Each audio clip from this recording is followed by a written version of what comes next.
Guys welcome back to turbo 4 നമ്മുടെ പുതിയൊരു വീഡിയോയിലേക്ക് എല്ലാവർക്കും സ്വാഗതം. അപ്പോൾ ഇന്ന് നമ്മൾ കൊണ്ടുവന്നിട്ടുള്ള വാഹനം എന്ന് വെച്ച് കഴിഞ്ഞാൽ ഏറ്റവും പുതിയ ബജാജ് പൾസർ 150യുടെ ട്വിൻ ഡിസ്ക് എന്ന് പറഞ്ഞാൽ ടോപ്പ് വേരിയൻറ്റ് മോഡലാണ് ഇന്ന് നമ്മളോടൊപ്പം ഉള്ളത്. ഇത് ഞാനിവിടെ എടുത്തിട്ടുള്ളൊരു ബൈക്കാണ്. ഷേപ്പ് എന്ന് പറഞ്ഞാൽ 2006 ഇന്ത്യയിൽ ലോഞ്ച് ചെയ്ത ഒരു സെയിം ഡിസൈൻ എലമെൻറ്റിലാണ് ഇപ്പോഴും ഈ ഒരു പൾസർ നിലവിൽ നിൽക്കുന്നത്. അപ്പോൾ ഈ ഒരു ഡിസൈൻ എലമെൻറ്റ് എന്ന് പറഞ്ഞാൽ സ്റ്റിൽ എനിക്കതൊരു ഫ്രഷ് ആയിട്ട് തന്നെയാണ് ഫീൽ ചെയ്യുന്നത്. കാരണം 2006 ആ ഒരു കമ്പൈൻഡ് ആയിട്ടുള്ള ഹെഡ് ലാമ്പ് യൂണിറ്റിൻ്റെ സെറ്റപ്പ് മാറി ഈ ഒരു രീതിയിലുള്ള പൈലറ്റ് ലാംപ്സ് സെപ്പറേറ്റ് ആക്കി വരുന്നത്. ഈ ഒരു പൈലറ്റ് ലാംപ്സിൻ്റെ ലുക്കും കാര്യങ്ങളും വേറെ ലെവലാണ്. എനിക്ക് കൊച്ചിലോട്ടെ ഈ ഒരു പൾസറിൻ്റെ ആഡ്സും കാര്യങ്ങളും കണ്ട് അതിനകത്ത് ഡെഫിനറ്റ്ലി മെയിൽ എന്നുള്ള ഒരു ടാഗ് ലൈനും കാര്യങ്ങളൊക്കെ കണ്ട് എനിക്ക് പണ്ട് തൊട്ടേ ഭയങ്കര ഇൻട്രസ്റ്റ് കൂടിയൊരു ബൈക്ക് തന്നെയായിരുന്നു ഈ ഒരു പൾസർ. അപ്പോൾ എടുത്തപ്പോൾ ഞാൻ എന്തായാലും അത് തന്നെ എടുക്കാൻ പറ്റി. സ്റ്റിൽ നമുക്ക് ആ ഒരു പഴയ ഹാലജൻ സെറ്റപ്പ് തന്നെയാണ് ഈ ഒരു ഹെഡ് ലാമ്പ് യൂണിറ്റ് എല്ലാം കൊടുത്തിട്ടുള്ളത്. നമുക്കറിയാം യൂണിക്കോണിലും മറ്റും ഇപ്പം ഹോണ്ട ഷൈൻ ആയിക്കോട്ടെ, ഹോണ്ട യൂണിക്കോൺ ആയിക്കോട്ടെ, ഹീറോയുടെ തന്നെ വാഹനങ്ങളായിക്കോട്ടെ, ഈവൻ സ്പ്ലെൻഡറിൽ തന്നെ നമുക്ക് ഹെഡ് ലാമ്പ് യൂണിറ്റ് LED ആക്കി കിട്ടുന്നുണ്ട്. സ്പ്ലെൻഡറിൻ്റെ എക്സ്ട്രക്ക് എന്ന് പറഞ്ഞ മോഡലിലൊക്കെ തന്നെ നമുക്ക് LED ഹെഡ് ലാമ്പ് യൂണിറ്റും സെറ്റപ്പും കാര്യങ്ങളും ലഭിക്കുന്നുണ്ട്. ബട്ട് സ്റ്റിൽ ഈ ഒരു പൾസർ ക്ലാസിക് എന്ന് പറഞ്ഞ മോഡൽ നമുക്ക് ഏത് മോഡൽ എടുത്താലും ടോപ്പ് മോഡൽ എടുത്താലും നമുക്ക് ഹാലജൻ ഹെഡ് ലാമ്പ് യൂണിറ്റാണ് വരുന്നത്. പൈലറ്റ് ലാംപ്സ് നമുക്ക് ഹാലജൻ ലൈറ്റിൽ തന്നെയാണ് വരുന്നത്. അപ്പോൾ ആ കാര്യങ്ങളൊന്നും തന്നെ ഒരു മാറ്റം കൊണ്ടുവന്നിട്ടില്ല. അതുപോലെ തന്നെ 2006 വന്ന ചേഞ്ചിലാണ് ഈ ഒരു ടേൺ ഇൻഡിക്കേറ്റേഴ്സ് ക്ലിയർ ലെൻസ് ആയത്. അതിന് മുമ്പുള്ള മോഡൽസിലൊക്കെ യെല്ലോ കളർ ടേൺ ഇൻഡിക്കേറ്റേഴ്സും കാര്യങ്ങളുമായിരുന്നു. പിന്നെ ഈ ഒരു അലോയുടെ ഡിസൈനും നമ്മൾ 2006 കണ്ടുവന്ന ആ ഒരു സെയിം അലോയുടെ ഡിസൈൻസും കാര്യങ്ങളാണ് സ്റ്റിൽ അത് മെയിൻറ്റെയിൻ ചെയ്യുന്നത്. അലോയ്സിലെ കാര്യത്തിൽ ഒരു ചേഞ്ചസും വന്നിട്ടില്ല. 125 എന്നീ മോഡലുകളൊക്കെ എടുക്കുമ്പോൾ ആ ഒരു ഇതിപ്പോൾ 6 സ്പോക്ക് അലോയ് ആണെങ്കിൽ അതൊരു 3 സ്പോക്ക് അലോയാണ്. അതായത് 3 എന്ന് പറഞ്ഞാൽ അതൊരു ഡ്യുവൽ ഇതായിട്ടാണ് പോകുന്നത്, ഡ്യുവൽ സ്പോക്സ് ആയിട്ടാണ് ഒരു അലോയ് പോകുന്നത്. അപ്പോൾ ആ ഒരു ഡിസൈൻ എലമെൻറ്റ് ആ ഒരു മോഡൽസിലൊക്കെ കൊണ്ടുവന്നിട്ടുണ്ടെങ്കിലും സ്റ്റിൽ ഒരു പൾസർ 150യിൽ നമുക്ക് പഴയ ഒരു 6 സ്പോക്ക് അലോയ്സാണ് കാണാൻ സാധിക്കുന്നത്. പിന്നെ ഒരു ഇൻഡിക്കേറ്റേഴ്സിൻ്റെ കാര്യം പറഞ്ഞു, ഇപ്പോൾ ഫിക്സ്ഡ് ആയിട്ടല്ല ഫ്ലെക്സിബിൾ ആയിട്ടാണ് കൊടുത്തിട്ടുള്ളത്. വണ്ടി അത്യാവശ്യം ചരിയോ എടുക്കുകയോ ചെയ്താലും ആ ഒരു ഇൻഡിക്കേറ്റേഴ്സ് ഓടിയോ എന്നുള്ള ടെൻഷനില്ല. വൈസറും കാര്യങ്ങളായാലും പ്ലെയിൻ ആയിട്ടുള്ളൊരു വൈസർ നമുക്ക് കാണാം. ഒരു ചെറിയ ടിൻഡഡ് ഉണ്ട്, പക്ഷേ അതിനുള്ളിൽ സ്ക്രാച്ച് വിടുന്ന ഒരുപാട് ചാൻസ് ഉണ്ട്. അപ്പോൾ അത് ജസ്റ്റ് ഒന്ന് ഫിലിം ചെയ്യണം എനിക്ക്. അവിടെ തന്നെ മിറേഴ്സിൻ്റെ കാര്യം പറഞ്ഞാലും സ്റ്റിൽ ആ ഒരു പഴയ മിറേഴ്സ് തന്നെയാണ് ഇപ്പോഴും അതിൽ മെയിൻറ്റെയിൻ ചെയ്ത് പോയിക്കൊണ്ടിരിക്കുന്നത്. NS 125 ഞാൻ ഇതിനു മുമ്പ് നോക്കിയതായിരുന്നു. അപ്പോൾ ആ NS 125 മിറേഴ്സും കാര്യങ്ങളും കുറച്ചുകൂടി ഒരു മോഡേൺ ഷേപ്പിലും കാര്യങ്ങളാണ് കൊടുത്തിട്ടുള്ളത്.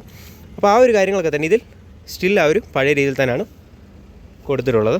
അവിടുന്ന് തന്നെ ഈ ഒരു ബ്രേക്കിൻ്റെ ഫ്ലൂയിഡും കാര്യങ്ങളും ഫില്ല് ചെയ്യുന്നൊരു ഏരിയ 125 മറ്റും ഞാൻ കണ്ടു. ഇവിടെ ചെറിയ കവറിങ് പോലത്തെ ഒരു സാധനം വരുന്നുള്ളൂ പ്ലാസ്റ്റിക്കിൻ്റെ. അത്യാവശ്യം നല്ലൊരു ഇതായിട്ട് തോന്നി. ബട്ട് ഈ ഒരു 150 വന്നപ്പോൾ എനിക്കത് കിട്ടിയില്ല. പ്ലെയിൻ ആയിട്ടുള്ളൊരു ഏരിയ ആണ് പണ്ട് കൊടുത്തിട്ടുള്ളത് കൊണ്ട് തന്നെ. പിന്നെ ഒരു ഫോർക്കിൻ്റെ കാര്യങ്ങളും കുറച്ചുകൂടെ കൂട്ടിയിട്ടുണ്ട്. ഇപ്പം 37 ആണ് ഈ ഒരു ഫോർക്കിൻ്റെ സൈസ് വരുന്നത്. നേരത്തെ അത് 31 സംതിങ് ആയിരുന്നു. കുറച്ചുകൂടെ ഒരു ബ്രോഡായിട്ടുള്ളൊരു സസ്പെൻഷൻ ഫോർക്കും കാര്യങ്ങളും കാണാൻ സാധിക്കുന്നുണ്ട്. സ്റ്റിൽ ആ ടെലിസ്കോപ്പിക് സസ്പെൻഷനാണ് വരുന്നത്. USD ഫോർക്ക് കാര്യങ്ങളൊന്നും തന്നെ പൾസർ കൊണ്ടുവന്നിട്ടില്ല. നേരെ താഴേക്ക് വരുമ്പോൾ 150യിൽ നമുക്ക് ഈ ഒരു മഡ് ഫ്ലാപ്പ് കണ്ടറിയാം. ഈ ഒരു സൈഡിലേക്ക് കയറി നിൽക്കുന്ന രീതിയിലുള്ളൊരു പാർട്ട് വരുത്തില്ല. ഇതും ആ ഒരു 180യിൽ നിന്ന് എടുത്തിട്ടുള്ളൊരു പീസാണ്. പിന്നെ ഈ ഒരു പുതിയ മോഡലിലേക്ക് വരുമ്പോൾ ഈ ഒരു ഫ്രണ്ടിലൊക്കെ നമുക്കൊരു കാർബൺ ഫിനിഷിങ് വരുന്നുണ്ട്. ഞാൻ നേരത്തെ ഒരു 180 കുറച്ച് നാൾ യൂസ് ചെയ്തിട്ടുണ്ടായിരുന്നു. അപ്പോൾ അതിനകത്ത് കാർബണിൻ്റെ സ്റ്റിക്കറിങ് ഞാൻ എക്സ്ട്രാ ചെയ്തിട്ടുണ്ടായിരുന്നു. അപ്പോൾ ഇതിൽ നമുക്കത് ചെയ്യേണ്ട ഒരു കാര്യമില്ല. ജസ്റ്റ് ആ ഒരു കാർബണിങ്ങിൻ്റെ ഇൻസേർട്ടും കാര്യങ്ങളും നേരത്തെ തൊട്ടേ കമ്പനിയിൽ നിന്ന് വരുന്നുണ്ട്. പിന്നെ ഈ ഭാഗങ്ങളായും റിഫ്ലക്റ്റേഴ്സ് ഇപ്പം പുതിയതായിട്ട് വരുന്നുണ്ട്. മെയിൻ ചേഞ്ച് എന്ന് പറയുന്നത് ഈ ഒരു പൾസറിൻ്റെ ഫ്രണ്ടിൽ നമുക്കിപ്പം ABS അവൈലബിൾ ആണ്. അതുപോലെ തന്നെ ഈ ഒരു പൾസറിൻ്റെ കാര്യം പറയുമ്പോൾ പൾസർ 150 നമുക്ക് നേരത്തെ നല്ല പരിചയമുള്ളവർക്കറിയാം. ഈ ഒരു ഫുഡ് പെഗും കാര്യങ്ങളും 150യിൽ സ്ട്രെയിറ്റ് ആയിട്ടാണ് വരുന്നത്. ഈ ഒരു ഫുഡ് പെഗ് നമ്മൾ നേരെ കണ്ടിട്ടുള്ളത് പൾസർ 180 മോഡൽസിലാണ്. അതുപോലെ തന്നെ സ്പ്ലിറ്റ് സീറ്റും കാര്യങ്ങളും. ഫ്രണ്ട് ABS ബ്രേക്കിംഗ് ആണെന്ന് ഞാൻ പറഞ്ഞായിരുന്നു. ഫ്രണ്ടിൽ മാത്രം നമുക്ക് സിംഗിൾ ചാനൽ ABS ഈ ഒരു വാഹനത്തിൽ അവൈലബിൾ ആണ്. ആ ഒരു ABSൻ്റെ റിങ്ങും കാര്യങ്ങളും ഇവിടെ കാണാം. 280 mm ആണ് ഇതിൻ്റെ ഒരു ഫ്രണ്ടിലെ ഡിസ്ക് സൈസ് വരുന്നത്. പിന്നിലും ഈ ഒരു വാഹനത്തിൽ ഡിസ്ക്കാണ്. 230 mm ആണ് ഇതിൻ്റെ പിന്നിലെ ഡിസ്ക് സൈസ് വരുന്നത്. ഞാൻ നേരത്തെ പറഞ്ഞ പോലെ തന്നെ ഈ ഒരു ബാക്കിലെ ഈ ഒരു ഷാർപ്പ് ക്യാരക്ടേഴ്സും കാര്യങ്ങളും എല്ലാം തന്നെ ആ ഒരു 2006 വന്ന അപ്ഗ്രേഡിലെ ആ സെയിം രീതിയിൽ തന്നെയാണ് ഈ ഒരു സ്റ്റിൽ ഈ 2025 ഈ വണ്ടി മെയിൻറ്റെയിൻ ചെയ്തിട്ടുള്ളത്. പിന്നെ ഇതിൽ മെയിൻ വന്ന ചേഞ്ച് എന്ന് പറഞ്ഞാൽ ഒരു കാർബൺ ഫിനിഷാണ്. ഈ ഒരു വാഹനം കാർബൺ എഡിഷൻ എന്നാണ് ഇതിൽ അറിയപ്പെടുന്നത്. ഈ ഒരു ടാങ്കിന് മുകളിലായും ഈ ഒരു കാർബൺ എഡിഷനും കാര്യങ്ങളും കാണാം. അതുപോലെ തന്നെ ഈ ഒരു ഫെയറിങ് കാര്യങ്ങളെല്ലാം തന്നെ ആ ഒരു 2006 വന്ന അപ്ഗ്രേഡിൽ കൊണ്ടുവന്നിട്ടുള്ള സാധനങ്ങളാണ്. ബട്ട് മെയിനായിട്ട് എനിക്ക് ഈ ഒരു വണ്ടിയിൽ പോവുണ്ടായിരുന്നു തോന്നിയ ഒരു കാര്യം, ഒന്നാമത്തെ കാര്യം ഈ ഒരു മീറ്ററാണ്. പക്ഷേ ഈ ഒരു വാഹനത്തിൽ വേറെ അപ്ഗ്രേഡോ കാര്യങ്ങളോ ഒന്നും തന്നെ കുറേ കാലങ്ങളായി കമ്പനി തരുന്നില്ല. ജസ്റ്റ് കുറേ കളർ അപ്ഗ്രേഡും ഗ്രാഫിക്സും അപ്ഗ്രേഡ് വരുന്നുണ്ടെങ്കിലും വണ്ടിയിൽ കാര്യമായ അപ്ഗ്രേഡോ കാര്യങ്ങളോ ഒന്നും തന്നെ ബജാജ് ഇതുവരെ കൊണ്ടുവന്നിട്ടില്ലായിരുന്നു. ബട്ട് അവർ കൊണ്ടുവന്നപ്പോൾ ആ ഒരു പഴയ ഫുൾ സ്വീപ്പോട് കൂടിയ മീറ്റർ തന്നെ എടുത്തു മാറ്റി. ഇപ്പോൾ അതാ ഈ ഒരു രീതിയിലുള്ള ഡിജിറ്റലായിട്ടുള്ളൊരു മീറ്റർ കൺസോളാണ് നമുക്ക് കാണാൻ സാധിക്കുന്നത്. അതിലേക്ക് നമുക്ക് വരാം. ഞാൻ പറയാൻ വന്നതെന്ന് വെച്ച് കഴിഞ്ഞാൽ ഈ ഒരു വാഹനത്തിൽ 2006 വന്ന അപ്ഗ്രേഡിൽ കമ്പനി കൊടുത്തിട്ടുള്ളൊരു മെയിൻ സിസ്റ്റമായിരുന്നു self cancelling side turn indicators. അതായത് നമ്മൾ കാറിലൊക്കെ കൂട്ട് ജസ്റ്റ് ഇൻഡിക്കേറ്റർ നമ്മൾ ടേൺ ചെയ്ത് കഴിഞ്ഞാൽ ഇൻഡിക്കേറ്റർ ഓട്ടോമാറ്റിക് കട്ട് ഓഫ് ആകുമായിരുന്നു. ബട്ട് ആ ഒരു ഫീച്ചർ ഈ ഒരു വാഹനത്തിൽ എടുത്ത് കളഞ്ഞു. അതെന്തുകൊണ്ടാണെന്ന് എനിക്കറിയത്തില്ല. ഇവിടെ തന്നെ ഞാൻ മുമ്പേ പറഞ്ഞ പോലെ ഈ ഒരു 150 കണ്ടാൽ നമുക്കറിയാം അതിൻ്റെ ഒരു ഫുഡ് പെഗ് എന്ന് പറയുന്നത് കുറച്ചുകൂടെ സ്ട്രെയിറ്റ് ആണ്. അതുപോലെ തന്നെ ഈ ഒരു റൈഡറിൻ്റെ ഫുഡ് പെഗ് വരുന്നത് ഈ ഒരു പോർഷനിലായിട്ടാണ്. അതായത് കുറച്ചൊന്ന് ലീനിയർ ആയിട്ടാണ് കൊടുത്തിട്ടുള്ളത്. പക്ഷേ 180 വരുമ്പോൾ കുറച്ചൊന്ന് പിന്നിലേക്ക് നീങ്ങിയാണ് ഈ ഒരു ഫുഡ് പെഗ് വരുന്നത്. സെയിം ആ ഒരു 180യുടെ ആ ഒരു രൂപത്തിലാണ് ഇപ്പം നിലവിൽ 150യുടെ ട്വിൻ ഡിസ്ക് എന്ന് പറഞ്ഞ മോഡൽ വരുന്നത്. ഇതിൽ സെയിം ആ 180യുടെ കൂട്ടി നമുക്ക് കിക്ക് സ്റ്റാർട്ട് നമുക്ക് ഈ ഒരു വാഹനത്തിൽ അവൈലബിൾ അല്ല. പൾസർ 150യുടെ സിംഗിൾ സീറ്റ് ഒരു എഡിഷൻ വരും. അത് ബേസ് മോഡലാണ്. അപ്പോൾ ആ ഒരു വാഹനം എടുത്താൽ നമുക്ക് ഫ്രണ്ട് ഡിസ്ക് ബ്രേക്ക് കിട്ടും, റിയറിൽ നമുക്ക് ഡ്രം ബ്രേക്ക് ആയിരിക്കും. സ്പ്ലിറ്റ് സീറ്റ് മാറി സിംഗിൾ സീറ്റ് ആയിരിക്കും വരുന്നത്. ഈ ഒരു ഗ്രാബ് ഹാൻഡിലും കാര്യങ്ങളും കണക്റ്റഡ് ആയിട്ട് വരും. അതുപോലെ തന്നെ നമുക്ക് ഫുൾ സ്വീപ്പ് മീറ്ററും അതിനുള്ളിൽ അവൈലബിൾ ആണ്. ബട്ട് ഈ ഒരു ടോപ്പ് വേരിയൻ്റ് എടുക്കേണ്ട 180യോട് കുറച്ചൊരു ഇഷ്ടമുള്ള, എനിക്ക് പേഴ്സണലി 180 ഭയങ്കര ഇഷ്ടമായിരുന്നു. 180 എനിക്ക് പേഴ്സണലി ഒരുപാട് ഇഷ്ടപ്പെട്ടൊരു മോഡലാണ്. അപ്പോൾ ആ 180യുടെ ഒരു ലുക്കും കാര്യങ്ങളും എനിക്ക് ഈ ഒരു വാഹനത്തിൽ ലഭിച്ചുകൊണ്ടാണ് ഞാൻ ഈ ഒരു വാഹനം ചൂസ് ചെയ്തത്. ഇപ്പോൾ ഈ ഒരു വാഹനം ഫുള്ളി ഒരു ബ്ലാക്ക് തീമിലാണ് ഈ ഒരു എഞ്ചിനും സൈലൻസറും എക്സോസ്റ്റ് ടിപ്പും കാര്യങ്ങളും എല്ലാം തന്നെ കൊടുത്തിട്ടുള്ളത്. ഈ ഒരു നൈട്രോക്സിൻ്റെ ഒക്കെ പൊസിഷനും ഫുള്ളൊരു ബ്ലാക്ക് തീമിലാണ് വരുന്നത്. ഷോക്ക് അബ്സോർബേഴ്സും ഫുള്ളി ഒരു ബ്ലാക്ക് തീമിലാണ് വരുന്നത്. എഞ്ചിൻ്റെ കാര്യം പറയുമ്പോൾ 2007 വരുമ്പോഴാണ് ബജാജ് പൾസറിൽ ആദ്യമായിട്ട് ഒരു ഫ്യൂവൽ ഇഞ്ചക്ഷൻ സിസ്റ്റം കൊണ്ടുവരുന്നത്. അത് കൊണ്ടുവന്നത് പൾസർ 220F 180 എന്ന മോഡലായിരുന്നു. ഈ ഒരു കാർബറേറ്റർ എഞ്ചിൻ മാറ്റി ഫ്യൂവൽ ഇഞ്ചക്ഷൻ എന്ന് പറഞ്ഞൊരു സിസ്റ്റം കൊണ്ടുവന്നത്. ഫ്യൂവൽ ഇഞ്ചക്ഷൻ കൊണ്ടുവന്നെങ്കിൽ അത് പണ്ട് വന്നത് എയർ കൂൾഡ് ആയിരുന്നെങ്കിൽ പിന്നീട് അത് ഫ്യൂവൽ ഇഞ്ചക്ഷൻ വന്നപ്പോഴത്തേക്ക് ഓയിൽ കൂൾഡ് എഞ്ചിനായിട്ട് മാറ്റിയിട്ടുണ്ടായിരുന്നു. അപ്പോൾ ആ ഒരു വാഹനം കുറച്ച് നാൾ ഓടിയെങ്കിലും 2 വർഷം കഴിഞ്ഞ് ബജാജ് ആ പൾസർ 220 റീകോൾ ചെയ്തിട്ട് പഴയ ഒരു കാർബറേറ്റർ എഞ്ചിനിൽ തന്നെ ആ ഒരു വാഹനം വീണ്ടും ഇറക്കാൻ തുടങ്ങി. അങ്ങനെ ഒരു സമയത്താണ് 2009 ടൈമിൽ ഈ ഒരു സെയിം ഷേപ്പിലുള്ള നമ്മുടെ പൾസർ 220 നമുക്കറിയാം. പക്ഷേ എത്ര പേർക്ക് പൾസർ 220S എന്ന് പറഞ്ഞ മോഡലിനെ കുറിച്ച് അറിയാമെന്ന് എനിക്കറിയത്തില്ല. പൾസർ 220Sനെ കുറിച്ച് എത്ര പേർക്ക് അറിയാമെന്ന് ജസ്റ്റ് ഒന്ന് കമൻറ്റ് ബോക്സിൽ കമൻറ്റ് ചെയ്യുക. അതൊരു കുറച്ച് റെയർ ആയിട്ടുള്ളൊരു മോഡലായിരുന്നു. ആ ഒരു വാഹനം ഐഡൻറ്റിഫൈ ചെയ്യാനുള്ള ഈ ഒരു പോർഷനായിട്ട് ഓയിൽ കൂൾഡ് എന്നൊരു സ്റ്റിക്കറിങ് വരുന്നുണ്ടായിരുന്നു. ആ ഒരു 220S എന്ന് പറഞ്ഞ മോഡൽ. എസ് എന്ന് പറഞ്ഞത് നമ്മുടെ സെയിം 220 ആയിരുന്നു. നമ്മൾ 220F നമുക്കറിയാം, നല്ല ഫെയറിങ്, ഈ ഒരു ഹാഫ് ഫെയറിങ് വരുന്നൊരു വാഹനമായിരുന്നു. അതിൻ്റെ സൈലൻസറും കാര്യങ്ങളും അതിൻ്റെ എഞ്ചിൻ നോട്ടും കാര്യങ്ങളും എല്ലാം തന്നെ ഒരു സ്പെഷ്യൽ ഫീലായിരുന്നു 220F എന്ന് പറഞ്ഞ മോഡൽ. ആ ഒരു സെയിം ബൈക്കിനാണ് 220S പൾസർ ഇറക്കിയായിരുന്ന ആ ഒരു ടൈമിൽ 2008-2009 കാലഘട്ടത്തിൽ. അപ്പോൾ ആ ഒരു വാഹനം എത്ര പേർക്ക് ഐഡൻറ്റിഫൈ ചെയ്യാമെന്ന് എനിക്ക് അറിയത്തില്ല. കാരണം ആ ഒരു വാഹനത്തെക്കുറിച്ച് ഒരുപാട് പേർക്ക്, അങ്ങനെ ഞാൻ ചോദിച്ചവർക്ക് ആർക്കും ആ ഒരു വാഹനത്തെക്കുറിച്ച് വലിയ നോളജ് ഇല്ലായിരുന്നു.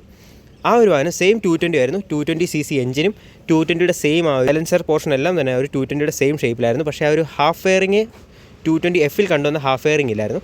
കണ്ടാൽ പക്ക 180 ആണെന്ന് തോന്നുമെങ്കിലും ആ ഒരു വാഹനം 220S എന്ന പേരിലായിരുന്നു ഇറങ്ങിയിരുന്നത്. ബട്ട് സ്റ്റിൽ എൻ്റെ വൺ ഓഫ് ദ ഫേവറേറ്റ് ബൈക്സിൽ ഒരു വണ്ടിയായിരുന്നു ആ ഒരു 220S എന്ന് പറഞ്ഞാൽ. എസ് മീൻസ് സ്ട്രീറ്റ് ഫൈറ്റർ എന്നായിരുന്നു ബജാജ് അതിന് കൊടുത്ത പേരെന്ന് പറയുന്നത്. അപ്പോൾ ആ ഒരു വാഹനം ഒരുപാട് കാലം ഓടിയില്ല, 1-2 വർഷം ഓടിയിട്ട് അത് പിന്നെ റീകോൾ ചെയ്യുമായിരുന്നു. അത് കഴിഞ്ഞ് പിന്നെ ഇറങ്ങിയതെല്ലാം ഈ ഒരു carburettor engine with oil cooled എഞ്ചിനായിരുന്നു ഇറങ്ങിക്കൊണ്ടിരുന്നത്. എന്നാൽ ഈ ഒരു 2025 വന്നപ്പോൾ ഇത് ഞാൻ പറഞ്ഞു 150 ആണ്. 149.5 ഡിസ്പ്ലേസ്മെൻറ്റ് വരുന്നുണ്ട്. 13.8 BH പവറും 13.4 Nm ടോർക്ക് മണി ഒരു എഞ്ചിൻ പ്രൊഡ്യൂസ് ചെയ്യുന്ന പവർ ഫിഗേഴ്സ് എന്ന് പറയുന്നത്. അതുപോലെ തന്നെ ഈ ഒരു വാഹനം ഇപ്പം ഓയിൽ കൂൾഡ് അല്ല, എയർ കൂൾഡ് എഞ്ചിനാണ് ഇതിൽ കൊടുത്തിട്ടുള്ളത്. ബട്ട് എനിക്ക് പേഴ്സണലി കുറച്ചുകൂടെ ഇഷ്ടം ഓയിൽ കൂൾഡ് എഞ്ചിനായിരുന്നു. ബട്ട് സ്റ്റിൽ പൾസർ ഇതിൽ ആ ഒരു പഴയ സ്റ്റാർട്ടിങ്ങിൽ കൊടുത്ത എയർ കൂൾഡ് എഞ്ചിൻ സിസ്റ്റമാണ് ഇതിലിപ്പം നിലവിൽ കൊടുത്തിട്ടുള്ളത്. അത്യാവശ്യം നല്ല ടോർക്കും കാര്യങ്ങളും എനിക്ക് ഇതിൽ ഫീൽ ചെയ്യുന്നുണ്ട്. ഫസ്റ്റ് ഗിയറിലൊക്കെ എടുക്കുമ്പോൾ നല്ല രീതിയിലുള്ളൊരു പിക്കപ്പ് ഈ ഒരു വാഹനത്തിൽ എനിക്ക് ഫീൽ ചെയ്യുന്നുണ്ട്. പിന്നെ നമുക്കറിയാം ഇപ്പോൾ എല്ലാ വാഹനങ്ങളും, ഈവൻ ബജാജ് ആയിക്കോട്ടെ, ഹീറോ ആയിക്കോട്ടെ, TVS ആയിക്കോട്ടെ, എല്ലാ വാഹനങ്ങളും ഇപ്പം ഈ ഒരു എഞ്ചിന് താഴെ ഒരു ഗാർഡ് വരുന്നുണ്ട്, ഈ അണ്ടർബെല്ലി എന്ന് പറയും. അപ്പോൾ ഈ ഒരു സാധനം ഇപ്പോൾ എല്ലാ വണ്ടിയിലും കൊടുത്തിട്ടുണ്ട്. അത്യാവശ്യം നല്ല രീതിയിലുള്ള ലുക്കും കാര്യങ്ങളും അത് പ്രൊഡ്യൂസ് ചെയ്യാൻ സഹായിക്കുന്നുണ്ട്. ഈ ഒരു ഫ്രണ്ടിലൊക്കെ നമുക്ക് കാണാം ആ എക്സോസ്റ്റിൻ്റെ പൈപ്പും കാര്യങ്ങളും പോകുന്നതിനനുസരിച്ച് ആ ഒരു കട്ടിങ് കാര്യങ്ങളും ഇതിന് മുകളിൽ കാണാൻ സാധിക്കുന്നുണ്ട്. അതിന് മുകളിൽ ആ ഒരു റെഡ് സ്ട്രിപ്സ് കൊടുത്തിട്ടുണ്ട് വിത്ത് കാർബൺ ഫൈബറിൻ്റെ സ്റ്റിക്കറിങ്ങും വരുന്നുണ്ട്. ഇനി അവിടുന്ന് തന്നെ നമുക്ക് ഈ ഒരു വാഹനത്തിന് ഞാൻ പറഞ്ഞു കാർബൺ ഫൈബർ ആയതുകൊണ്ട് ഇനി ഈ സൈഡിലെ 2 പാനൽസും കാർബൺ ഫൈബറാണ് ടോട്ടലി ഡിപ്പ് ചെയ്ത് കൊടുത്തിട്ടുള്ളത്. ബാക്കി ഫ്രണ്ടിൽ നമുക്ക് കാർബൺ ഫൈബർ കാണാം, ഈ ഒരു ടാങ്കിന് മുകളിലും കാർബൺ ഫൈബറിൻ്റെ സ്റ്റിക്കറിങ് കാണാം, ഈ ഒരു റിയറിൽ നമുക്ക് കാണാം. അതുപോലെ തന്നെ ഒരു മീറ്റർ കൺസോളിന് ചുറ്റും ഒരു കാർബൺ ഫൈബറിൻ്റെ ഡീറ്റെയിൽസ് വരുന്നുണ്ട്, ഞാൻ കാണിച്ചു തരാം. എനിക്ക് പേഴ്സണലി ഇഷ്ടപ്പെട്ടൊരു മോഡലാണ് 180. അപ്പോൾ ആ ഒരു ഷേപ്പിൽ എനിക്ക് ഈ ഒരു വാഹനം ഇപ്പം കിട്ടുന്നുണ്ട്. ഇപ്പോൾ ഈ മാർക്കറ്റിൽ 180 ഉണ്ടെന്നല്ല, ഞാൻ ഓഫ് കോഴ്സ് ഞാൻ 180 മാത്രമേ എടുക്കത്തുള്ളായിരുന്നു. ബട്ട് ഇപ്പോൾ 180 നമുക്കറിയാം കമ്പനി ഇറക്കുന്നില്ല. പിന്നെ ആ ഒരു സ്പ്ലിറ്റ് ആയിട്ടുള്ള ഗ്രാബ് ഹാൻഡിൽസ്, സ്പ്ലിറ്റ് സീറ്റ്, നല്ല വൈഡ് ആയിട്ടുള്ള ടയർസും കാര്യങ്ങളും, ഒരു പ്രത്യേക ലുക്കാണ് ഈ ഒരു വാഹനം. ഇപ്പം സ്റ്റിൽ എനിക്ക് 2025 കണ്ടാലും എനിക്ക് ഈ ഒരു വാഹനം സ്റ്റിൽ പുതിയ ലുക്ക് പോലെയാണ് എനിക്ക് ഫീൽ ചെയ്യുന്നത്. എത്ര പേർക്ക് അങ്ങനെ ഉണ്ടെന്ന് എനിക്കറിയത്തില്ല. കാരണം പൾസറിനോടുള്ളൊരു ഫാൻ ബേസ് ഒരുപാടാണ്. നമുക്കറിയാം 2006 വന്ന ഫേസ് ലിഫ്റ്റിലെ ചേഞ്ചസ് ആണ്. ഈ ഒരു ഷാർപ്പായിട്ടുള്ള ടെയിൽ ലാമ്പിൻ്റെ പോർഷൻ. സൈഡിൽ നിന്ന് അത്യാവശ്യം നല്ല ലുക്കാണ് ഇതിന്. എനിക്ക് അത്യാവശ്യം പേഴ്സണലി എനിക്ക് ഭയങ്കര ഇഷ്ടപ്പെട്ടൊരു ഇത് ലുക്കാണ് ഇതിൻ്റെ ഒരു ബാക്കിൽ നിന്നുള്ള, അതായത് ഈ ഒരു പോർഷനിൽ നിന്നുള്ള ഈ ഒരു ലുക്കുണ്ടല്ലോ, എനിക്ക് പേഴ്സണലി ഭയങ്കര ഇഷ്ടപ്പെട്ടൊരു ലുക്കാണിത്. 2006 ഒരു സ്ക്വയർ ഷേപ്പുള്ള ബ്രേക്ക് ലൈറ്റ് മാറ്റി ഈ ഒരു സ്പ്ലിറ്റായിട്ടുള്ള ഇൻവേർട്ടഡ് ബ്രേക്ക് ലൈറ്റ്സ് കൊണ്ടുവന്നത്. അതുമാത്രം നമുക്ക് ഈ ഒരു വാഹനത്തിൽ LED ആയിട്ടാണ് കാണാൻ സാധിക്കുന്നത്. റെഡ് അല്ല, വൈറ്റ് ഫിനിഷിലാണ് കാണുന്നത്. നമുക്ക് ബ്രേക്ക് പിടിക്കുക മാത്രമേ റെഡായിട്ട് നമുക്ക് ഇലുമിനേറ്റ് ചെയ്യത്തുള്ളൂ. അത് അത്യാവശ്യം നല്ലൊരു ലുക്കായിട്ടാണ് എനിക്ക് ഫീൽ ചെയ്യുന്നത്. ബാക്കി ഇൻഡിക്കേറ്റേഴ്സിൻ്റെ കാര്യം പറഞ്ഞ പോലെ ഫ്രണ്ടിൽ കണ്ട പോലെ തന്നെ ഫ്ലെക്സിബിൾ ആയിട്ടുള്ള ഇൻഡിക്കേറ്റേഴ്സാണ് പിന്നിലും കാണാൻ സാധിക്കുന്നത്. നമ്പർ പ്ലേറ്റിൻ്റെ ഒരു ഏരിയയൊക്കെ തന്നെ ഈ ഒരു പോർഷനിൽ കാണാം. പിന്നിലെ ടയർ സൈസ് വരുന്നത് 120/80 17 ഇഞ്ചിൻ്റെ ടയർ സൈസാണ്. അത്യാവശ്യം നല്ല വൈഡായിട്ട് തോന്നിക്കുന്ന രീതിയിലുള്ള ടയർ സൈസും കാര്യങ്ങളും നമുക്ക് പിന്നിൽ കിട്ടുന്നുണ്ട്. 180 എന്ന മോഡലിനെ പൾസർ ഇന്ത്യയിൽ ലോഞ്ച് ചെയ്തപ്പോഴായിരുന്നു ഈ ഒരു ടയർ സൈസിൻ്റെ കാര്യം കുറച്ചുകൂടെ കൂട്ടിയത്. കാരണം സ്റ്റാർട്ടിങ്ങിൽ വന്നു വരുന്ന 180 150 എന്ന് പറഞ്ഞാൽ ആ ഒരു 100/80 ഐ തിങ്ക് ആ ഒരു ടയർ സൈസിലായിരുന്നെങ്കിൽ ഇപ്പോൾ നമുക്ക് വരുന്ന ആ ഒരു 180 ഇറങ്ങിയ ടൈം തൊട്ട് നമുക്ക് 120/80 ആയിരുന്നു ടയർ സൈസ് വരുന്നത്. ആ സെയിം ടയർ സൈസാണ് ഇപ്പോഴും മെയിൻറ്റെയിൻ ചെയ്തിട്ടുള്ളത്. MRFിൻ്റെ ടയർസാണ് ഈ ഒരു വാഹനത്തിൽ ഇപ്പം കൊടുത്തിട്ടുള്ളത്. പിന്നിലെ ഡിസ്ക് ബ്രേക്സ് ആണെന്ന് പറഞ്ഞാൽ 230 mm ഡിസ്ക് ബ്രേക്സ് ആണ് പിന്നിൽ കൊടുത്തിട്ടുള്ളത്. ABSൻ്റെ ഒരു റിങ്ങും കാര്യങ്ങളും നമുക്ക് ഈ ഒരു പോർഷനിൽ കാണാൻ സാധിക്കുന്നുണ്ട്. ഇത്രയൊക്കെയാണ് ഒരു പിന്നിലെ വിഷയങ്ങളെന്ന് പറഞ്ഞാൽ. പിന്നെ ഈ ഒരു 180 ഈ ഒരു എഞ്ചിൻ ഗാർഡ് ക്രോം ഫിനിഷിലാണ് വരുന്നതെങ്കിൽ ഇപ്പോൾ അതൊരു ഫുള്ളി ഒരു ബ്ലാക്ക് ഫിനിഷിലാണ്. ഞാൻ പറഞ്ഞു ഫുള്ളി ഒരു ബ്ലാക്ക് തീമിൽ തന്നെയാണ് ഒരു വണ്ടി കൊടുത്തിട്ടുള്ളത്. പിന്നെ ഈ ഒരു വാഹനത്തിൻ്റെ കളർ തീം എന്ന് പറയുന്നത് ഇപ്പം നിലവിൽ 150 black and grey, black and red, black and blue എന്നീ 3 കളറിലാണ് ഇപ്പോൾ ഈ ഒരു വാഹനം അവൈലബിൾ ആയിട്ടുള്ളത്. പേഴ്സണലി എനിക്ക് ബ്ലാക്ക് ആൻഡ് റെഡുമാണ് കുറച്ചുകൂടി ഇഷ്ടപ്പെട്ടത്, അതുകൊണ്ട് തന്നെ ഞാനതെടുത്തു. പിന്നെ ഈ ഒരു 150 എന്നുള്ള ബാഡ്ജിങ് വലിയ രീതിയിലാണ് ഫ്രണ്ടിൽ കൊടുത്തിട്ടുള്ളത്. അതിനൊരു വൈറ്റ് ഔട്ട്ലൈനിങ് ഒക്കെ കൊടുത്തിട്ടുണ്ട്. സെയിം ഈ ഒരു പിന്നിലേക്ക് വരുമ്പോൾ ഇതിന് മുമ്പുള്ള 150ൽ നമുക്ക് ഈ ഒരു പോർഷനായിട്ടായിരുന്നു 150യുടെ ബാഡ്ജിങ് വരുന്നത് ഗ്രാബ് റെയിലോട് ചേർന്ന്. ഇപ്പോൾ അത് കുറച്ചുകൂടെ മുന്നോട്ടിറക്കി കുറച്ചുകൂടെ ഇത് ബോൾഡായിട്ടാണ് കാണാൻ സാധിക്കുന്നത്. ഇത്രയൊക്കെയാണ് ഈ ഒരു സൈഡ് പോർഷനിലെ വിശേഷങ്ങളെന്ന് പറയുന്നത്. പിന്നെ ഈ ഒരു ചെയിൻ കവറും കാര്യങ്ങളും ഓപ്പണായിട്ട് നമ്മൾ 180ൽ കണ്ടുവന്ന ആ ഒരു രീതിയിൽ തന്നെയാണ് ചെയിൻ കവറും കാര്യങ്ങളും വരുന്നത്. പൾസർ 125 അതുപോലെ തന്നെ 150യുടെ ബേസ് മോഡലൊക്കെ എടുക്കുമ്പോൾ ഫുള്ളി കവറായിട്ടുള്ള ചെയിൻ കവറാണ് അതിൽ കാണാൻ സാധിക്കുന്നത്. അത് പ്രോപ്പർ ഒരു കമ്പ്യൂട്ടർ ഷേപ്പാണ്. ഇത് കുറച്ചുകൂടി ഒരു സ്പോർട്ടി ലുക്കും അതുപോലെ തന്നെ കുറച്ചുകൂടി ഒരു അഗ്രസീവ് ഷേപ്പും കാര്യങ്ങളെല്ലാം സെയിമാണ്. കുറച്ചുകൂടി അഗ്രസീവ് സീറ്റിംഗ് പൊസിഷനും കാര്യങ്ങളെല്ലാം എനിക്ക് ഇതിലാണ് കുറച്ചുകൂടി ഫീൽ ചെയ്തത്. പിന്നെ സെൻറ്റർ സ്റ്റാൻഡ് കാര്യങ്ങളെല്ലാം തന്നെ നമുക്കറിയാം അവൈലബിൾ ആണ്. പിന്നെ ഈ ഒരു 180യുടെ കൂടെ തന്നെ സിംഗിൾ ഗിയർ ലിവറാണ് ഈ ഒരു വാഹനത്തിൽ കാണാൻ സാധിക്കുന്നത്. ഫസ്റ്റ് ഡൗണും ബാക്കിയെല്ലാം അപ്പ് ഷിഫ്റ്റുമാണ് നോർമൽ ബൈക്കിലുള്ള കൂട്ട് തന്നെ ഇതിൽ കാണാൻ സാധിക്കുന്നത്. പിന്നെ നമുക്ക് ഈ ഒരു എഞ്ചിൻ്റെ ഭാഗത്തുനിന്ന് DTS എന്നുള്ള ബാഡ്ജിങ് മാറ്റിയെങ്കിലും സ്റ്റിൽ നമുക്ക് ഈ ഒരു പൾസർ 150 നമുക്ക് ട്വിൻ സ്പാർക്ക് പ്ലഗ് നമുക്ക് അവൈലബിൾ ആണ്. ഒന്നിവിടെ, മറ്റൊന്നതാ ഈ ഒരു സൈഡിൽ. പൾസർ 125 വന്നപ്പോഴത്തേക്കും ഈ ഒരു ട്വിൻ സ്പാർക്ക് പ്ലഗ് മാറ്റി സിംഗിൾ സ്പാർക്ക് പ്ലഗിന് ഒരു വാഹനം ഇറക്കുന്നത്. അപ്പം ഈ ഒരു ട്വിൻ സ്പാർക്ക് പ്ലഗ് താല്പര്യമുള്ളവർ ജസ്റ്റ് ഈ ഒരു 150 തന്നെ ചൂസ് ചെയ്യണമെന്നാണ് ഞാൻ പറയുന്നത്. അപ്പോൾ ഇത്രയൊക്കെയാണ് ഈ ഒരു വാഹനത്തിൻ്റെ പുറമെയുള്ള വിശേഷങ്ങൾ എന്ന് പറഞ്ഞാൽ. മെയിൻ ചെയ്യുന്നതെന്ന് പറയുന്നത് ഞാൻ പറഞ്ഞ ഈ ഒരു ഗ്രാഫിക്സും അതുപോലെ തന്നെ ഈ ഒരു പൾസറിൻ്റെ ലോഗോയും കാര്യങ്ങളും നേരത്തെ ക്രോമിയം ഫിനിഷിലാണെങ്കിൽ ഇപ്പോൾ ഒരു സിൽവർ ഫിനിഷിലാണ് കൊടുത്തിട്ടുള്ളത്. ടാങ്ക് പാഡിൻ്റെ കാര്യം പറഞ്ഞാലും നമ്മൾ ഏത് കളറാണ് ചൂസ് ചെയ്യുന്നത് വെച്ചാൽ അതിനനുസരിച്ച് കസ്റ്റമൈസ് ചെയ്ത ടാങ്ക് പാഡാണ് ഇതിൽ കൊടുക്കുന്നത്. ബ്ലാക്കിന് ഇപ്പോൾ റെഡ് ആയതുകൊണ്ട് തന്നെ ബ്ലാക്കിനുള്ളിൽ ഒരു റെഡ് സ്ട്രിപ്സ് നമുക്ക് കാണാം. ബ്ലൂ ആണെങ്കിൽ ബ്ലൂ സ്ട്രിപ്സും ഗ്രേ ആണെങ്കിൽ ഗ്രേ സ്ട്രിപ്സും നമുക്ക് കാണാം. ടാങ്കിൻ്റെ ഒരു ഏരിയയിലേക്ക് വരുമ്പോൾ ജസ്റ്റ് ഒരു E20യുടെ ഫ്യൂൽ ബാഡ്ജിങ് നമുക്ക് ടാങ്കിന് മുകളിൽ കാണാൻ സാധിക്കുന്നുണ്ട്. അതിൽ ഫുള്ളി ഒരു ഗ്രേ ഫിനിഷിലാണ് വരുന്നത്. അതുപോലെ തന്നെ നമുക്ക് കീ വെച്ച് മാത്രമേ ഓപ്പൺ ക്ലോസ് ചെയ്യാൻ പറ്റത്തുള്ളൂ. നമ്മൾ ചില നേരത്തെ ഉള്ള മോഡൽ നമ്മൾ ജസ്റ്റ് ഓപ്പൺ ആക്കാൻ കീ വേണം, ലോക്കാണ് ജസ്റ്റ് ഒന്ന് പുഷ് ചെയ്താൽ മതി, കീ ഊരിയാലും ലോക്ക് ആകുമായിരുന്നു. പക്ഷേ ഇതിൽ അങ്ങനെയല്ല, നമ്മൾ കീ ഇട്ട് തന്നെ ലോക്ക് ചെയ്യണം. അപ്പം ടാങ്കിൻ്റെ കാര്യം അത്രേ ഉള്ളൂ. പിന്നെ മെയിൻ വന്ന ചേഞ്ചസ് എന്ന് പറഞ്ഞാൽ ആ ഒരു മീറ്റർ കൺസോളും പിന്നെ ഈ ഒരു സ്വിച്ച് ഗിയേഴ്സുമാണ്. ഞാൻ പറഞ്ഞായിരുന്നു 2006 ഈ ഒരു ഫേസ് ലിഫ്റ്റ് വന്ന്. ആ 2006 ഈ ഒരു സ്വിച്ചിന് മുകളിൽ സ്വിച്ചിന് പിന്നിലെയുള്ള ബാക്ക് ലൈറ്റ് നമുക്ക് കമ്പനി കൊടുക്കുന്നത്. അപ്പോൾ ആ ഒരു ബാക്ക് ലൈറ്റ് സ്റ്റിൽ ഇപ്പോഴും മെയിൻറ്റെയിൻ ചെയ്യുന്നുണ്ട്. കൊച്ചിലേക്ക് ഓരോ ബൈക്ക് കാണുമ്പോഴും ഞാൻ ഈ ഒരു പൾസറിലൊക്കെ കയറുമ്പോൾ എനിക്കൊരു പ്രത്യേക ഫീലാണ്. ഈ ഒരു ബാക്ക് ലൈറ്റും ഈ ഒരു സിസ്റ്റമൊക്കെ തന്നെ ഞാൻ ആദ്യമായിട്ട് കാണുന്നത് പൾസറിനുള്ളിലാണ്. വേറെ ബൈക്കിൽ എനിക്കൊന്നും ഇല്ലെന്ന് തന്നെ തോന്നുന്നു. ഈ ഒരു ബൈക്കിലാണ് ഈ ഒരു കാര്യങ്ങളൊക്കെ തന്നെ തുടക്കം വന്നത്. ഇപ്പോൾ ഒരുപാട് ബൈക്കുകൾ ഇറങ്ങുന്നുണ്ട്, അപ്പോൾ അതിലൊക്കെ വന്നിട്ടുണ്ടായിരിക്കും, എനിക്കറിയത്തില്ല. ബട്ട് സ്റ്റിൽ എനിക്ക് ഈ ഒരു പൾസറിൻ്റെ ഈ ഒരു ബാക്ക് ലൈറ്റ്, ഈ പണ്ടോട്ടുള്ള ബജാജിൻ്റെ കീ ഉണ്ടല്ലോ, ആ സെയിം കീ ആണ് ഇതിൽ കൊടുത്തത്. പക്ഷേ 180 വന്നപ്പോൾ നമുക്ക് വേവ് കീ അവൈലബിൾ ആയിരുന്നു. പക്ഷേ ഇപ്പോൾ ആ ഒരു വേവ് കീ കൊടുക്കുന്നില്ല. ഈ ഒരു മോഡലെങ്കിലും ആ ഒരു ഈ പൾസറിൻ്റെ 150യുടെ ടോപ്പ് മോഡലായിട്ടുള്ള ഒരു മോഡലെങ്കിലും അവരൊരു വേവ് കീ കൊടുത്തിരുന്നെങ്കിൽ കുറച്ചുകൂടെ നല്ലതായിരുന്നു. ബട്ട് സ്റ്റിൽ പൾസറിൻ്റെ ആ ഒരു പഴയ DNA ഇതിൽ ഫീൽ ചെയ്യുന്നുണ്ട്. പൾസറിനെ നല്ല ബജാജിൻ്റെ, നമ്മൾ ബജാജിൻ്റെ ഡിസ്കവറിലായാലും ഈ സെയിം കീ കണ്ടിട്ടുണ്ട്, പൾസറിലും കണ്ടിട്ടുണ്ട്. അങ്ങനെ ബജാജിൻ്റെ മിക്ക വാഹനങ്ങളും കണ്ടുകൊണ്ടുള്ള ഒരു കീ തന്നെയാണിത്. പിന്നെ ഒരു ഹാൻഡിൽ ബാറിൻ്റെ കാര്യം പറയണം. 150 125 എന്ന മോഡലിൽ ഹാൻഡിൽ ബാർ കുറച്ചുകൂടെ അടുത്താണ് ഇരിക്കുന്നത്. നമുക്കൊരു ഈ ഒരു സെൻറ്റർ പോർഷൻ കണ്ടാൽ നമുക്കറിയാം. അപ്പോൾ ഈ 150യുടെ ഈ ഒരു ട്വിൻ ഡിസ്ക് മോഡൽ വരുമ്പോൾ കുറച്ചുകൂടെ ഒന്ന് വൈഡാക്കിയാണ് കൊടുക്കുന്നത്. 180യുടെ സെയിം രീതിയിലുള്ളൊരു ബ്രോഡായിട്ടുള്ള ഹാൻഡിൽ ബാർസാണ് ഈ ഒരു വാഹനത്തിൽ കൊടുത്തിട്ടുള്ളത്. ക്ലിപ്പ് ഓൺ ഹാൻഡിൽ ബാർസ് പണ്ട് തൊട്ട് തന്നെ ആ 2006 തൊട്ട് നമ്മൾ കണ്ടുവന്നിട്ടുള്ള സെയിം രീതിയിൽ തന്നെയാണ് ഇതിൽ കൊടുത്തിട്ടുള്ളത്. ഹാൻഡിൽ ബാർസിൻ്റെ കാര്യം ഞാൻ പറഞ്ഞു, കുറച്ച് ബ്രോഡായിട്ടാണ് കൊടുത്തിട്ടുള്ളത്. നമുക്ക് അത്യാവശ്യം നല്ല സ്പോർട്ടി ആയിട്ടുള്ളൊരു ഫീലും കാര്യങ്ങളും വരുന്നുണ്ട്. ഒരുപാട് അങ്ങ് ഫ്രണ്ടിലേക്ക് ഇറങ്ങിയല്ല, അത്യാവശ്യം നല്ല അപ്രൈറ്റ് ആയിട്ടുള്ളൊരു സീറ്റിംഗ് പൊസിഷൻ തന്നെയാണ് ഈ ഒരു പൾസറിൽ കൊടുത്തിട്ടുള്ളത്. ടാങ്കിൻ്റെ കാര്യം നമുക്കറിയാം, നോർമലി ഒരു വലിയ സൈസോ കാര്യങ്ങളോ ഒന്നും തന്നെ പറയാനില്ല. ഞാൻ NS നോക്കിയ സമയം NS കുറച്ചുകൂടെ ഒരു ബ്രോഡായിട്ടുള്ള ടാങ്ക് സൈസും കാര്യങ്ങളും വരുന്നുണ്ട്. പക്ഷേ സ്റ്റിൽ ഈ പൾസറിൽ നമുക്ക് നോർമൽ ഒരു ഷേപ്പിൽ തന്നെയാണ് ഈ ഒരു ടാങ്ക് പോർഷനൊക്കെ തന്നെ വരുന്നത്. ഒരുപാട് വലിയ വലിപ്പവും കാര്യങ്ങളൊന്നും തന്നെ ഇല്ല. ഈ രണ്ട് ഫെയറിംഗ് ഒക്കെ തന്നെ എനിക്ക് പേഴ്സണലി ഒരുപാട് ഇഷ്ടപ്പെട്ടൊരു എലമെൻറ്റാണ്. ഇനി അവിടെ തന്നെ മിറേഴ്സിൻ്റെ കാര്യം പറഞ്ഞാൽ അത്യാവശ്യം നല്ല വിസിബിലിറ്റി ആയിരുന്ന മിറേഴ്സും കാര്യങ്ങളാണ്. സ്റ്റിൽ ആ പഴയ മിറേഴ്സ് തന്നെയാണ് ഇതിൽ കൊടുത്തുള്ളത്. മാറ്റങ്ങളോ കാര്യങ്ങളോ ഒന്നും തന്നെ ഇല്ല. ജസ്റ്റ് നമുക്ക് അഡ്ജസ്റ്റ് ചെയ്യാം. അവിടെ നിന്ന് കീയുടെ കാര്യം ഞാൻ പറഞ്ഞു. ജസ്റ്റ് നമുക്ക് മീറ്റർ കൺസോളിലേക്ക് വരാം. ബജാജിൻ്റെ ഒരു ലോഗോ ഈ ഒരു പോർഷനിലേക്ക് കാണാൻ സാധിക്കുന്നുണ്ട്.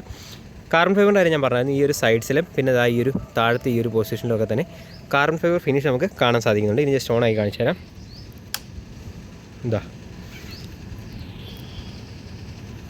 ഫുള്ളി ഡീറ്റെയിൽ ആയിട്ടുള്ളൊരു മീറ്റർ കൺസോളാണ്. മുകളിലായാണ് RPM മീറ്റർ വരുന്നത്. ഈ ഒരു പോർഷനിലെ ടൈം കാണാം. നമുക്ക് ബ്ലൂടൂത്ത് കണക്ടിവിറ്റി ഈ ഒരു ടോപ്പ് മോഡൽ അവൈലബിൾ ആണ്. ഈ ഒരു സൈഡിലെ ഓഡോമീറ്റർ അതുപോലെ തന്നെ ട്രിപ്പി നമുക്ക് ഇവിടെ അഡ്ജസ്റ്റ് ചെയ്യാം. സൈഡിൽ ABSൻ്റെ വാണിംഗ് ആണ്. അതിന് താഴെ എഞ്ചിൻ്റെ ഒരു വാണിംഗ് വരുന്നുണ്ട്. ലെഫ്റ്റ് സൈഡിലായിട്ടാണ് ഫ്യൂൽ ഗേജ് നമുക്ക് കാണാൻ സാധിക്കുന്നത്. ജസ്റ്റ് ഞാൻ സ്വിച്ച് ഗേഴ്സിൻ്റെ കാര്യം പറയാം.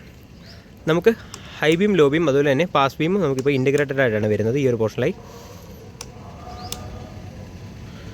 അതിന് തൊട്ട് പിന്നിലേക്ക് വരുമ്പോൾ നമുക്ക് മോഡിൻ്റെ സ്വിച്ചാണ് വരുന്നത്.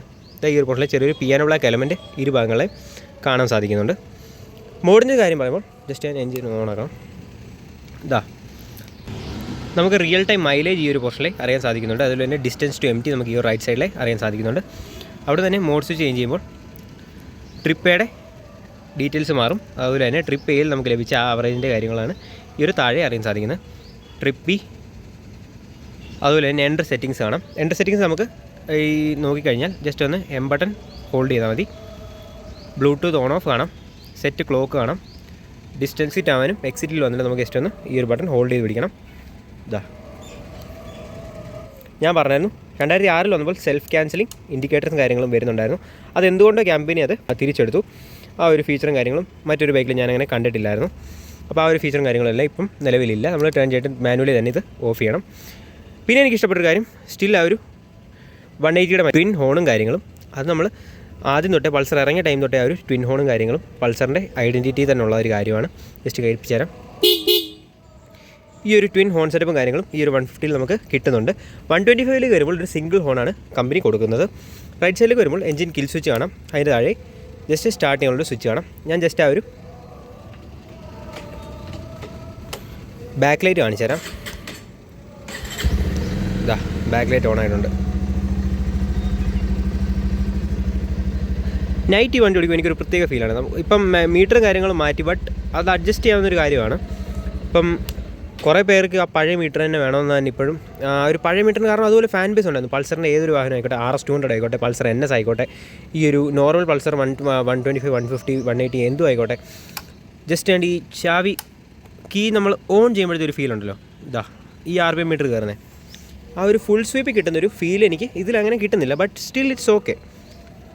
സംഭവം ഇത്രയെങ്കിലും മാറ്റം പൾസർ കൊണ്ടുവന്നല്ലോ, കാര്യമായി.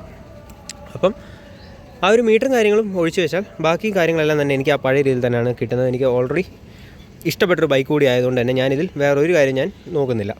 ബട്ട് സ്റ്റിൽ ഇത് എത്രത്തോളം വർത്തിയാണെന്ന് ചോദിച്ചു കഴിഞ്ഞാൽ ഇതിനേക്കാളും ബെറ്റർ ബ്രേക്കിംഗ് ഉള്ള വണ്ടി ഇപ്പോൾ മാർക്കറ്റിൽ അവൈലബിൾ ഉണ്ട്. ഇതിനേക്കാൾ ബെറ്റർ ലുക്കും കാര്യങ്ങളും ബെറ്റർ ഹെഡ് ലാമ്പിൻ്റെ സിസ്റ്റം ആയാലും ലൈറ്റിംഗ് ആയാലും എല്ലാ കാര്യങ്ങളും കുറേ അപ്ഗ്രേഡ് ആയിട്ടുള്ള വണ്ടികൾ ഇപ്പം മാർക്കറ്റിൽ അവൈലബിൾ ഉണ്ടെങ്കിലും still I go for Pulsar.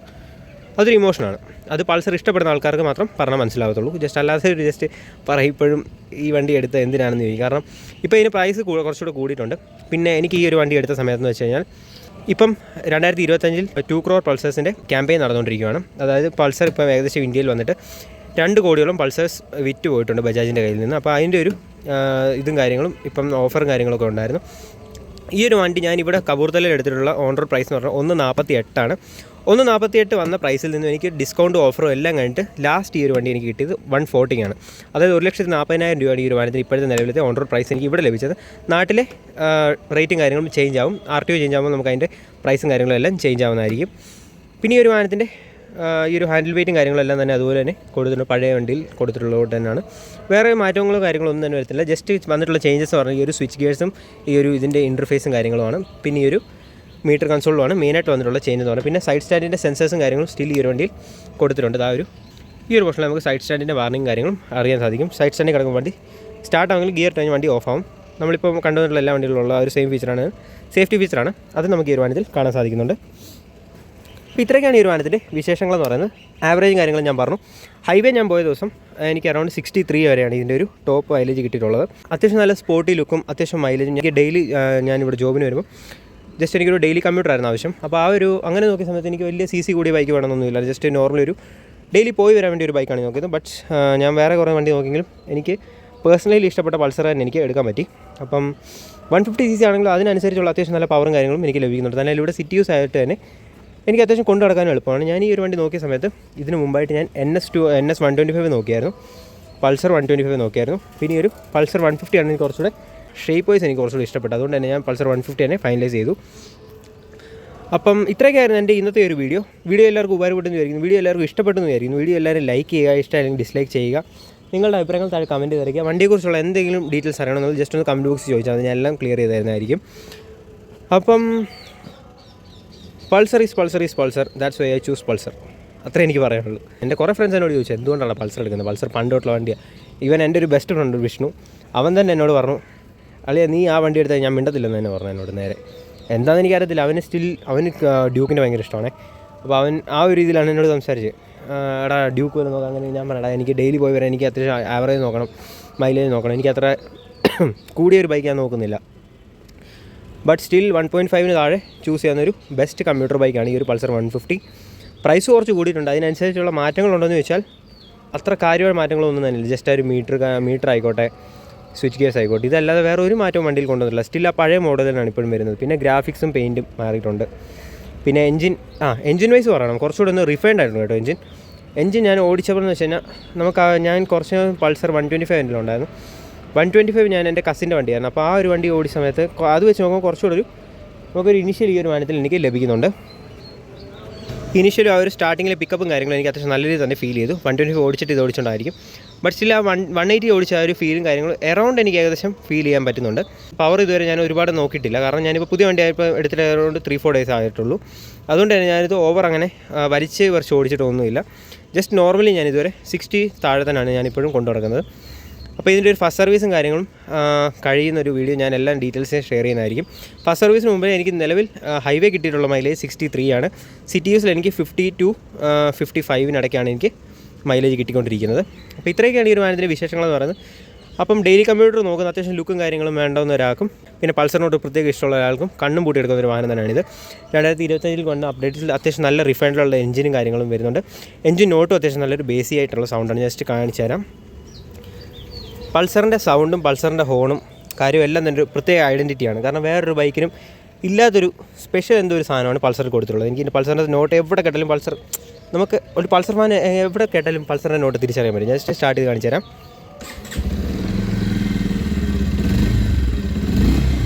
അത്യാവശ്യം നല്ല സ്മൂത്തായിട്ടുള്ളൊരു സൗണ്ടാണ് ഈ ഒരു വാഹനത്തിൽ ഇപ്പോൾ കൊടുത്തിട്ടുള്ളത്. അത്യാവശ്യം നല്ല ബേസും ഫീൽ ചെയ്യുന്നുണ്ട്. 125ൻ്റെ ഒരു സൗണ്ട് കേട്ടിട്ട് ഇത് കേൾക്കുമ്പോൾ കുറച്ചുകൂടി ഒരു ബേസി ആയിട്ടുള്ളൊരു നോട്ടാണ്. അത്യാവശ്യം നല്ല സ്മൂത്തായിട്ടുള്ളൊരു സൗണ്ടാണ്. പിന്നെ